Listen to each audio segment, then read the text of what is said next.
ഇവിടെ വെച്ച് ശരിക്കുമുള്ളൊരു അത്ഭുതം സംഭവിച്ചു. ആൾക്കൂട്ടത്തിൽ നിന്നും വഴിതെറ്റി നടന്ന ഞങ്ങൾ അറിയാതെ ചെന്ന് ചേർന്നത് ഈ ബസീലിയൻ മങ്ക് കുർബാന അർപ്പിച്ച അതേ അൾത്താരയ്ക്കരികിലാണ്. പ്രവേശനമില്ലാതിരുന്ന സ്ഥലമായിരിക്കാം, വഴിതെറ്റി വന്നതാണല്ലോ. പക്ഷെ ആ ഒരു അനുഭവമാണ് ജീവിതത്തിലെ ഏറ്റവും വലിയ അത്ഭുതങ്ങളിലൊന്നെന്ന് ഞാൻ കണക്കാക്കുന്നു. ഈ പുരാതന പള്ളിയിലിരുന്ന് കുർബാന അർപ്പിക്കുമ്പോഴാണ് ബസീലിയൻ സന്യാസിക്ക് സംശയമുണ്ടായത്. ഈ അൾത്താരയിൽ തിരുവോസ്തിയും കാസയും ഉയർത്തുമ്പോൾ അറിയാതെ ഉള്ളൊരു സംശയം, സത്യമായും തിരുശരീരമായും തിരുരക്തമായും മാറുന്നുണ്ടോ?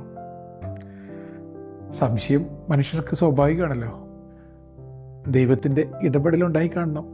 പെട്ടെന്ന് തിരുവോസ്തി ശരീരമായി മാറി, കാസയിൽ വീഞ്ഞ് രക്തമായി മാറി.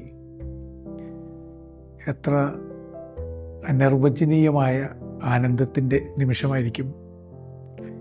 ഈ ചെറു പള്ളിയിൽ വന്ന് നിൽക്കുവാൻ എനിക്ക് ഭാഗ്യം ലഭിക്കുന്നത് തന്നെ അങ്ങേറ്റം സന്തോഷത്തിൻ്റെ അനുഭവമാണ്.